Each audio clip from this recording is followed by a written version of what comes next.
ఇప్పుడు తను ఒక పార్టీ సభ్యత్వం లేనటువంటి వ్యక్తి ముఖ్యమంత్రి గారిని ఏకవచనంతో పిలవడం మేమందరం ఖండిస్తున్నాం. అది కూడా తను బెదిరించడము, ముఖ్యమంత్రిని బెదిరించడం ఏంది? నువ్వెవరు అసలు మా పార్టీ గురించి మాట్లాడడానికి? సో కొండా కార్డు పక్కన పెట్టేస్తే హూ ఆర్ యూ? నీకేం సంబంధం లేదు పార్టీకి. నువ్వు పోనీ ప్రభుత్వం వచ్చినాక ఏమన్నా వచ్చి పనిచేసినావా? బిఫోర్ ప్రభుత్వం, ఆఫ్టర్ ప్రభుత్వం ఏమైనా పనిచేసినావు? ఏం లేదు. ఆల్రెడీ సురేఖకు మంత్రి పదవి ఇచ్చిరి.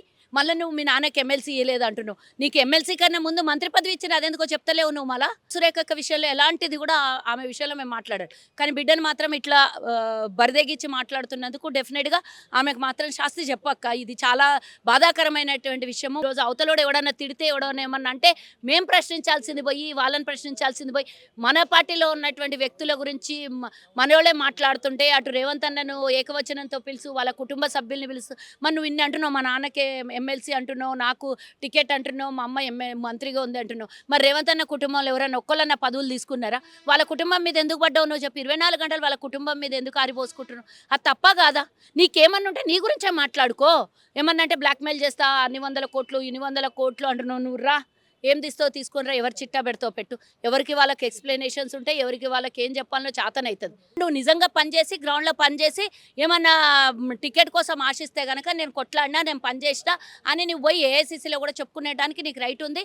ఎన్నో ఏండ్లు కాంగ్రెస్లో అమ్మ పనిచేసింది, అందరు పనిచేసారు కాబట్టి ఆడ పోయి మాట్లాడుకునే శక్తి కూడా రాహుల్ గాంధీ, సోనియా గాంధీ, ఖర్గే దగ్గర పోయి మాట్లాడుకునే శక్తి కూడా ఉంది. నువ్వు నిజంగానే టికెట్ కావాలనంటే నీ ప్రయత్నం నువ్వు చేసుకుంటావు. కానీ పబ్లిక్గా వచ్చి ప్రెస్ మీట్లు పెట్టి, స్టేజీ బ్యానర్లు పెట్టుకొని, అది కూడా కాంగ్రెస్ బ్యానర్ పెట్టుకొని కాంగ్రెస్నే తిడుతావు. ఏందమ్మా నువ్వు రేవంత్ అన్న ఫోటో వెనకాల ఏం అవసరం వచ్చింది నీకు? అది కూడా సిట్టింగ్ ఎమ్మెల్యే ఉన్న కాడ పోయి నువ్వు మీటింగ్లు పెట్టి, ఈరోజు రాష్ట్ర స్థాయిగా అందరి నోట మాటల సుష్మిత ఇట్లా ఈ విధంగా ముఖ్యమంత్రి గారిని వ్యతిరేకించి మాట్లాడడం, ఏకవచనంతో పిలవడం, వారిని బ్లాక్మెయిల్ చేస్తాననే మాటను మాట్లాడడం అనేది ఖండిస్తూనే మేము ఈరోజు సురేఖకు మేము చెప్తున్నాం, అక్క బిడ్డను అదుపులో పెట్టుకో, లేకపోతే పరిణామాలు కాంగ్రెస్ పార్టీ అందరం మేము ఈరోజు ఎవ్వరికీ కాదు, మేమందరం కాంగ్రెస్ లైన్లో ఫస్ట్ పార్టీ, తర్వాత మనుషులు మాకు. ఏకంగా మరి టీఆర్ఎస్ వాళ్ళు బీఆర్ఎస్ వాళ్ళు కుమ్మక్కయ్యి, అమ్మ నువ్వు ఇట్లా మాట్లాడితే ఏకంగా సీఎం గారిని టార్గెట్ చెయ్యి, ఛానల్ మొత్తం నీకల్లే ఫోకస్ పెడతాయి. నిన్నటి నుంచి అదే కదా, ఛానళ్ళల్లో పేపర్లల్లో ఏడ చూసినా ఇదే వస్తుంది కదా. అట్లయితేనే ఓవర్ నైట్ పెద్ద లీడర్ అయిపోతారని చెప్పిరేమో. కానీ ఆమె మరి మైండ్ బ్లాక్ అయిందో ఏమో నాకు తెలియదు. కానీ ఎవరన్నా సొంత పార్టీలో వండుకుంటా కూర్చున్న కొమ్మని నరుక్కునే వాళ్ళు తెలివి కల్లోళ్ళ, తెలివి తక్కువల్లా. మా పార్టీ నిర్ణయించిన వాళ్ళకు టికెట్ ఇస్తారు. అవును సీఎం గారు ఆడ వచ్చిండు, సందర్భాన్ని బట్టి మాట్లాడతారు. మాట్లాడిన మాత్రం ఇంకా 2 సంవత్సరాల ఎలక్షన్లో నీకు ఊలికెందుకు? నువ్వు పార్టీ సిన్సియర్గా పనిచేసుకుంటా కార్యకర్తలలో ఉండు. సర్వే రిపోర్ట్లో నీ పేరే వస్తే నీకే ఇస్తారు కదా. ఆమె పార్టీలో ఏంటన్నా మాలాగా కష్టపడి పనిచేసి తిండి లేక తిప్పలు లేక ధర్నాలు చేసి పోలీస్ స్టేషన్లలో కేసులు పెట్టుకొని ఉంటే ఆమె నోటి నుంచి ఈ మాట అనేది రాదు. ఆమెకు అప్పనంగా తల్లి దాన్ని ఆస్తి అనుకుంటుందో ఏమో. మరి పారకాల నా సొంతము, 20 ఏళ్ళు నేనే ఎమ్మెల్యే ఉంటుంది. ఆమె ఇవాళ బతుకుతారే బతుకుతామో మనకే తెలియదు. ఎట్లా నువ్వు 20 ఏళ్ళు ఎమ్మెల్యే అవుతావు? ఈ చిన్నపిల్ల మాటలు కాకపోతే ఎవరు వెనకంగా ఉండి నేను నడిపించేది ఎవరు? ఏ ప్రలోభాలకు లొంగి నువ్వు ఈ మాట మాట్లాడుతున్నావు? సొంత పార్టీని ఎవరన్నా ఇట్లా మాట్లాడతారా? నీకు మాట్లాడాలనిపిస్తే పోయి సీఎం గారితో మాట్లాడు, లేకపోతే రాహుల్ గాంధీ గారితో, మన ఖార్గే గారితో, సోనియా గాంధీతో మాట్లాడు, నీకేం కావాలను. అంతేగాని పార్టీ పరువు తీయడానికి నువ్వెవరమ్మా? నీకేం హక్కు ఉంది? నువ్వే వచ్చిన కాంచి ఏమైనా కాంగ్రెస్ పార్టీ వచ్చిందా? 175, 180 సంవత్సరాలు కలిగిన కాంగ్రెస్ పార్టీ, చరిత్ర కలిగిన కాంగ్రెస్ పార్టీలో ఇగో మనం ఒక అనువంతలో నువ్వు నేనే పెద్ద అంటే మీ అమ్మకు మినిస్టర్ ఇస్తే నువ్వు అయిపోయినట్టేనా? నువ్వు మినిస్టర్ బిడ్డ కాబట్టి నువ్వు ఏం మాట్లాడినా చెల్లుబాటు అవుతుందా? ప్రకాష్ రెడ్డి గారి గురించి మళ్ళీ నెక్స్ట్ టైం టికెట్ ఇస్తాను చెప్పొచ్చు. చెప్పినంత మాత్రాన నువ్వేమన్నా దేశం మొత్తం తిరిగి రేవంత్ అన్ని అంట పాదయాత్ర చేసి నువ్వేమన్నా రాష్ట్రంలో కాంగ్రెస్ పార్టీ అధికారంలో రావడానికి నీ కృషి ఏందో నువ్వు నాకు చెప్పు. తర్వాత నీకు మాట ఇచ్చారనే మాట మాట్లాడాలి. పార్టీ కార్యకర్తవు నువ్వు క్రమశిక్షణతోటి ఉండాలా. నీ కార్యకర్తలకు నువ్వు చెప్పుకోవాలా. సీఎం గారు మాట్లాడేటప్పుడు ఎవరు ప్లే కార్డు ప్రదర్శించొద్దు. అక్కడనే కాదు ఎక్కడైనా సరే బీసీ బిడ్డలైనా ఎవరైనా పార్టీ కార్యకర్తలు అంటే చాలా అభిమానంగా మాట్లాడతారు. అలాంటి వారి కడుపున ఈ అమ్మాయి అసలు ఎందుకు ఇట్లా తయారైందో నాకు అర్థమైతలేదు. ఆమె పదవి ఉంటే ఆశ ఉంటుందండి. ఉన్నంత మాత్రాన దాన్ని నువ్వు సిగాలు ఊగాలనా? దానికోసం నువ్వు పార్టీకి పనిచేయమ్మా. ఫస్ట్ పార్టీ పనిచేయి, గ్రౌండ్ లెవెల్లో నువ్వు పనిచేసిన తర్వాత నువ్వు మాట్లాడు. సర్వే రిపోర్ట్లు ఎట్లా 2 ఏళ్ల తర్వాత ఏ ఎమ్మెల్యే ఎట్లా పనిచేస్తున్నారు, ఏ కార్యకర్త ఎట్లా పనిచేస్తున్నారు అని చూస్తారు కదా. చూసినప్పుడు అప్పుడు నువ్వు మంచిగా పనిచేస్తే నీకే ఇస్తారు కదా. నీకెందుకంత ఆవేశం ఎందుకు, ఆరాటం ఎందుకు? ఏదన్నా ఉంటే నేను సురేఖక్కని మురళన్నను ఒకటే కోరుతా ఉన్నాను. ఎందుకంటే నేను అక్కడ డీసీసీగా అబ్జర్వర్ గారు కూడా నేను వెళ్ళినాను. వాళ్ళ మీద కార్యకర్తలకు అభిమానం ఉంది. ఉన్నదాన్ని నువ్వు పార్టీకి ఉపయోగించు. నువ్వు వేరే పార్టీ వాడు ఎవడన్నా మాట్లాడితే వాళ్ళ మీద ఎగనెస్ట్ వాళ్ళ పార్టీ మా పార్టీలో నువ్వెవరు మాట్లాడడానికని నువ్వు మాట్లాడు. అప్పుడు నువ్వు పార్టీ కార్యకర్త అవుతావు. అంతేగాని తల్లిదండ్రులకు తలదించుకునేలాగా మాట్లాడితే నువ్వు పార్టీ కార్యకర్త అవుతావా? వాళ్ళ బిడ్డ అవుతావా? ఎట్లా మాట్లాడతావు నువ్వు? తల్లి పాలు దాగి తల్లి రొమ్మునే గుద్దే ఇలాంటి వారిని ఉపేక్షించకూడదు. వెంటనే ఇలాంటి వారి మీద చర్యలు తీసుకోవాలని నేను పార్టీ అధిష్టానాన్ని కోరుతా ఉన్నాను. సుష్మిత చిన్నపిల్ల, ఇంకా మెచ్యూరిటీ లెవెల్స్ రాలేదని అనిపిస్తుంది అమ్మాయి మాట్లాడినట్టు. సో కుటుంబంలో ప్రతి ఒక్కరికి సమస్యలు ఉంటాయి, ప్రతి పార్టీలో సమస్యలు ఉంటాయి. కానీ రోడ్డెక్కి రచ్చకెక్కి సమస్యను పరిష్కరించుకోవాలని ఎవరం అనుకోం. నాలుగోళ్ళ మధ్య మాట్లాడుకోవాలనుకుంటాం. ముఖ్యమంత్రి అనేవాడు ఇంటి పెద్దను అంటే ఇంటికి మనకు చెట్టు నీడిచ్చేటువంటిది. దాన్నే నరికేస్తే ఏముంటుంది దాంట్లో? నువ్వు దేని కింద నిలబడతావు?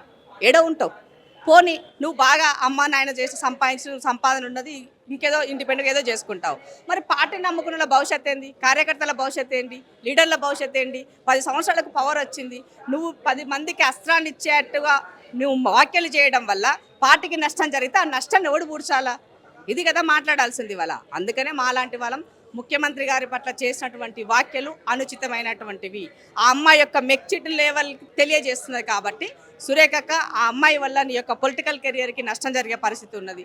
ఆల్రెడీ ఒకసారి క్షమాపణ చెప్పినారు, మళ్ళీ క్షమాపణ చెప్పే పరిస్థితి, సంజాయిషి ఇచ్చే పరిస్థితి వస్తున్నందుకు బాధ అవుతుంది. కాబట్టి మేమంతా అక్క చెల్లెల్లాగానే ఇవాళ ఈ విషయాన్ని మాట్లాడాల్సిన పరిస్థితి వచ్చింది.